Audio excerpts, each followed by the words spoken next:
Hello friend, welcome again my channel the bridge में सुरेश पटेल आपके अपने चैनल द ब्रिज में बहुत बहुत स्वागत करता हूं।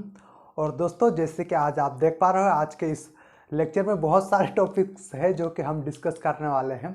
आज के इस लेक्चर में हम जैसे कि active passive element, by directional unidirectional element के बारे में डिस्कस करने वाले हैं। ठीक है, वो क्या होते हैं और उनके एग्जाम्पल भी लेने वाले हैं। ओके फ्रेंड्स, फिर लीनियर और नॉन लीनियर एलिमेंट क्या होते हैं उसके बारे में जानने वाले हैं। और लंपेड और डिस्ट्रीब्यूटेड पैरामीटर्स क्या होते हैं उनके बारे में जानने वाले हैं। ओके फ्रेंड्स, तो सबसे पहले हम जान लेंगे एक्टिव और पैसिव एलिमेंट के बारे में। ठीक है, सबसे पहले हम जानेंगे एक्टिव एलिमेंट के बारे में। ठीक है,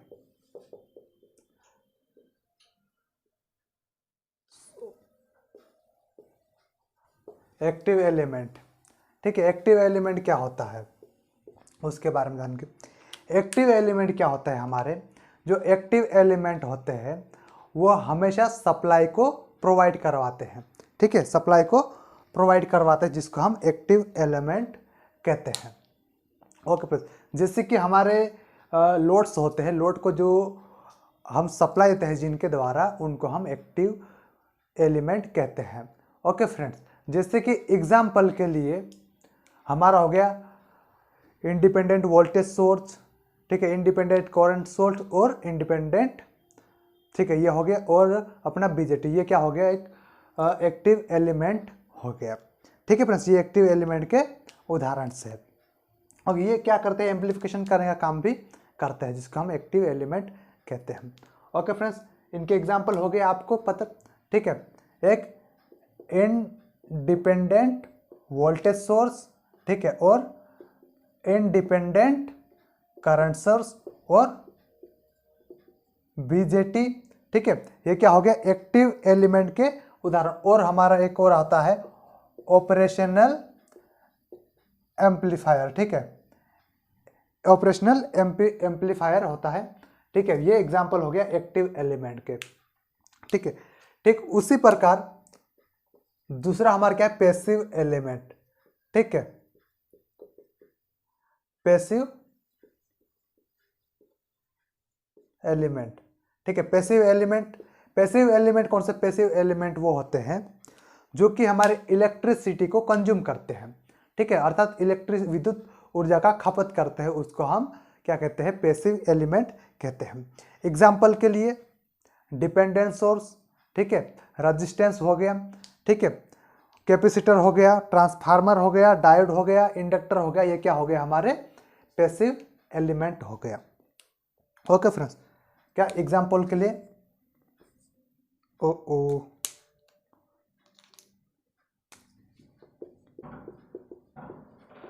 डायोड हो गया, ठीक है, रजिस्टर हो गया, ठीक है, इंडक्टर हो गया। ओके फ्रेंड्स, ये सब क्या है, हमारे पैसिव एलिमेंट के उदाहरण है। ये क्या है कि एनर्जी की खपत करते हैं, एनर्जी को कंज्यूम करते हैं। और जो एक्टिव एलिमेंट है वो क्या है, एनर्जी प्रोवाइड कराते हैं।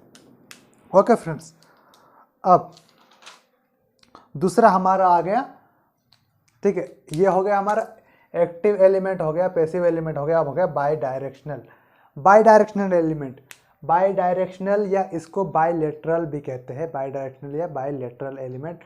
ये कौन से होते हैं, बाई डायरेक्शनल लेटर, जो आई मीन इलेक्ट्रिक करंट को जो एलिमेंट दोनों दिशा में फ्लो करवा सकते हैं उसको हम क्या कहते हैं, बाई डायरेक्शनल या बाईलेटरल एलिमेंट कहते हैं।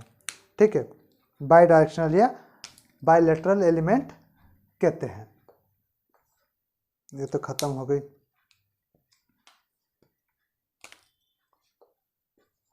ओके,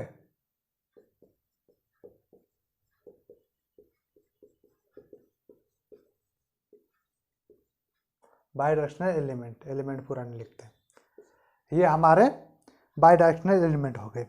ठीक है, बाई डायरेक्शनल एलिमेंट कैसे होते हैं, एक रेजिस्टेंस हो गया हमारा, रेजिस्टेंस आर, ठीक है, फिर हमारा कैपेसिटर हो गया, ठीक है, ये बाई डायरेक्शनल एलिमेंट है। और हमारा इंडक्टर हो गया, इंडक्टर, ये भी बाई डायरेक्शनल एलिमेंट है। ठीक है। अर्थात जो हमारा इलेक्ट्रिक करंट है, ठीक है, रेजिस्टेंस के अंदर से भी हम इस डायरेक्शन में भी फ्लो करवा सकते हैं हमारे करंट को, और ऑपोजिट, इसके ऑपोजिट इस डायरेक्शन में भी करंट फ्लो करवा सकते हैं। अर्थात जिस एलिमेंट में हम करंट का फ्लो दोनों साइड से करवा सकते हैं उसको हम बायलेटरल या बायडायरेक्शनल एलिमेंट कह लेते हैं। उसी पर कैपेसिटर में हम इस साइड से भी सप्लाई दे सकते हैं, इस साइड से भी, ठीक है, इस साइड से भी सप्लाई करंट दे सकते हैं और इस साइड से भी सप्लाई करंट आई दे सकते हैं। अर्थात ये भी दो डायरेक्शन में करंट को फ्लो करवा रहा है, इसलिए इसे हम बायडायरेक्शनल या बायलेटरल एलिमेंट कहेंगे। उसी प्रकार इंडक्टर को हम यहाँ पे सप्लाई देंगे तो इस डायरेक्शन से भी हमारा करंट फ्लो कर सकता है और इस डायरेक्शन में भी करंट फ्लो कर सकता है, ठीक है। तो ये क्या हो गया, हमें बाय डायरेक्शनल एलिमेंट के एग्जाम्पल हो गए। ओके फ्रेंड, अब हमारा कौन सा है, यूनिडायरेक्शनल या यूनिलेटरल एलिमेंट, ठीक है। चौथा हमारा हो गया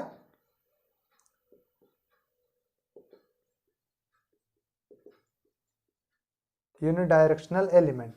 यूनिडायरेक्शनल एलिमेंट कौन से होते हैं, यूनिडायरेक्शनल एलिमेंट में वो एलिमेंट या वो पैरामीटर जो कि हमारे इलेक्ट्रिक करंट को सिर्फ एक ही दिशा में प्रवाहित करते हैं, ठीक है, दोनों दिशा में प्रवाहित नहीं करते हैं, उसको हम क्या करते हैं, यूनिडायरेक्शनल या यूनिलेटरल एलिमेंट कहते हैं। एग्जाम्पल के लिए हमारा क्या है, डायोड, ठीक है। हमारा डायोड क्या है, केवल एक ही डायरेक्शन में करंट का फ्लो करवाता है।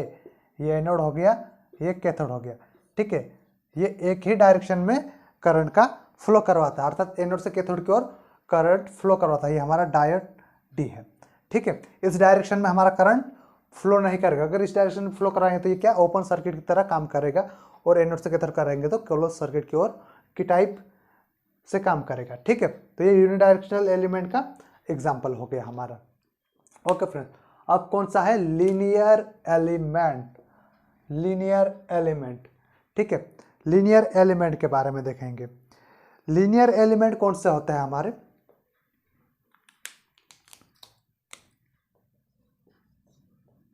ये हो गया हमारा लीनियर एलिमेंट, ठीक है।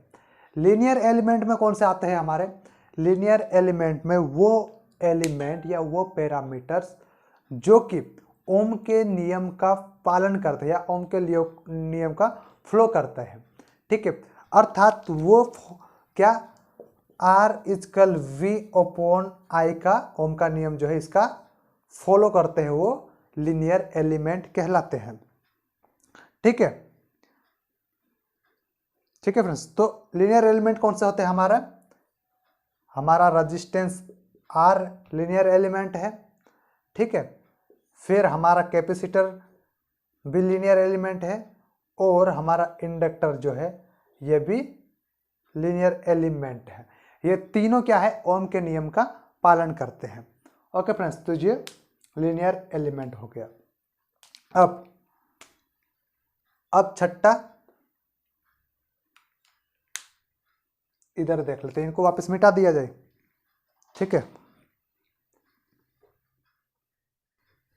इनको मिटा लेते हैं।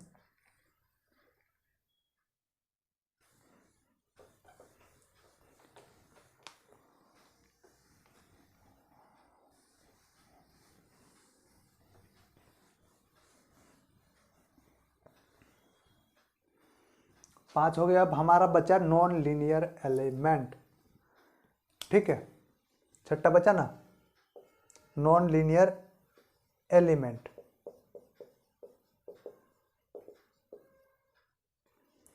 नॉन लीनियर एलिमेंट, ठीक है, नॉन लीनियर एलिमेंट। तो हमारे नॉन लीनियर एलिमेंट कौन से होते हैं उसको हम देख लेंगे, ठीक है।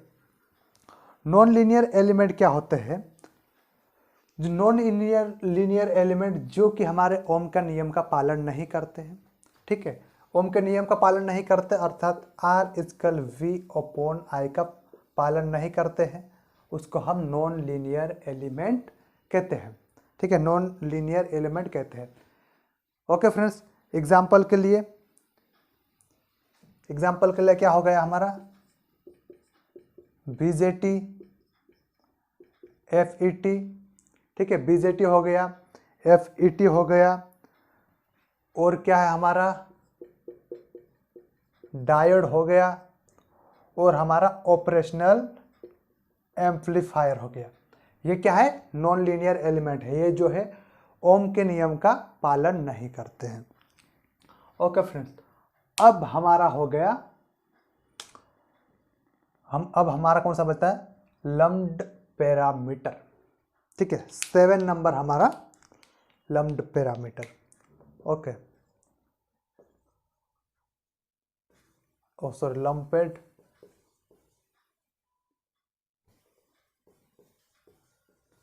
लम्पेड एलिमेंट, ठीक है, सॉरी पैरामीटर।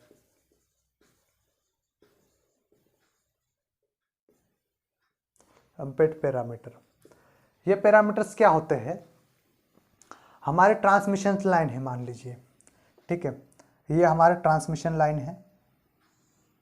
ओके,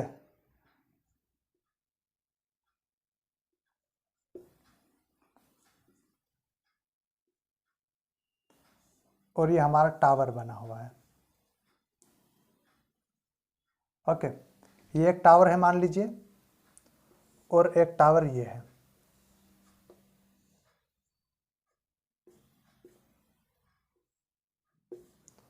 ओके, इसको हम क्या करते हैं ट्रांसमिशन लाइन में कि इनको क्या करते हैं, मान लीजिए एक ये हो गया, इस प्रकार से हम जो है ट्रांसमिट करते हैं हमारी इलेक्ट्रिसिटी को। तो जो लम्प्ड पैरामीटर जो है, ठीक है, वो क्या करते हैं, मान लीजिए एक तार है, यहाँ पर कहीं पर, पूरी लाइन पर नहीं, कहीं पर 1 मीटर पे रेजिस्टेंस होगा, ठीक है, मान लो यहीं कहीं पे 1 मीटर पे जो है हमारा क्या कैपेसिटर होगा, और यहीं कहीं पे 1 मीटर पे जो है हमारा इंडक्टर होगा, ठीक है, पूरी लाइन पर नहीं होता है, उसको हम क्या कहते हैं, लम्पेड पैरामीटर कहते हैं, ठीक है। जो लम्पेड पैरामीटर होता है, इसका जो रेजिस्टेंस की वैल्यू जो होती है वो एग्जांपल के लिए 50 ओम होती है। ओके फ्रेंड, 50 ओम्स होती है। ओके,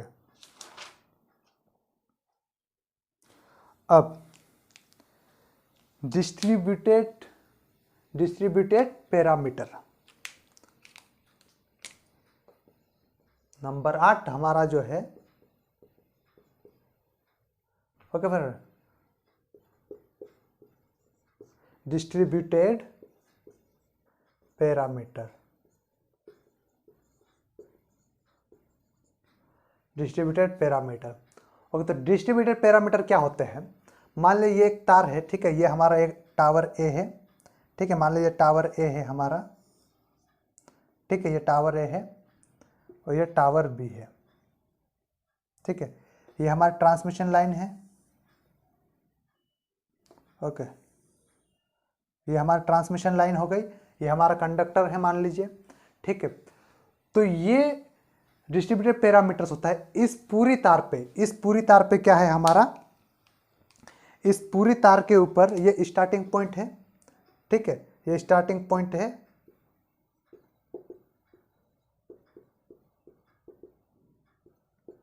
और ये हो गया हमारा एंडिंग पॉइंट, ठीक है। तो एग्जांपल के लिए इधर लिख लेते हैं, ये स्टार्टिंग पॉइंट ए है मान लीजिए, और एंडिंग पॉइंट बी है। ओके, तो जो हमारा इंडक्टर होगा, ये स्टार्टिंग पॉइंट ए हम ऐसे ही यहाँ पे मान लेते हैं, स्टार्टिंग पॉइंट ए जो है ये स्टार्टिंग पॉइंट, और एंडिंग पॉइंट बी है मान लीजिए। तो यहाँ पर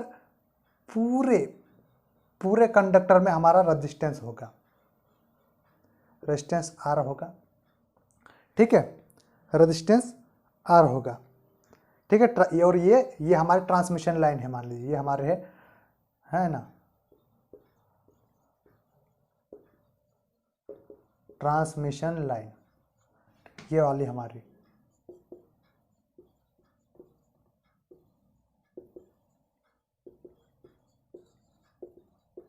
ये ट्रांसमिशन लाइन। तो इस पूरे ट्रांसमिशन लाइन में हमारा रेजिस्टेंस रहेगा, उसी प्रकार ए पॉइंट से लेकर बी पॉइंट तक, ठीक है, पूरे ट्रांसमिशन लाइन पर हमारा कैपेसिटर होगा। ओके, ये ट्रांसमिशन लाइन है हमारे, ठीक है, ट्रांसमिशन लाइन। ओके, ठीक उसी प्रकार पूरे यहां से यहां तक पूरे ट्रांसमिशन लाइन पे इस कंडक्टर पे हमारा ए पॉइंट से लेकर बी पॉइंट तक हमारा इंडक्टर भी होगा।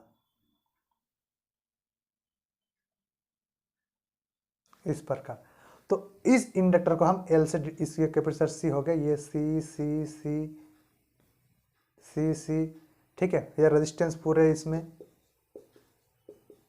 और ये inductor L L L L L ऐसे मान लीजिए आप, ठीक है। तो इस प्रकार ये इंडक्टर हो गया और ये ट्रांसमिशन लाइन हो गई, ठीक है, ट्रांसमिशन लाइन हो गई। ओके, डिस्ट्रीब्यूशन लाइन हो गई, ओके सॉरी, डिस्ट्रीब्यूटेड पैरामीटर्स हो गए, ये ट्रांसमिशन लाइन हो गई और ये डिस्ट्रीब्यूटेड पैरामीटर।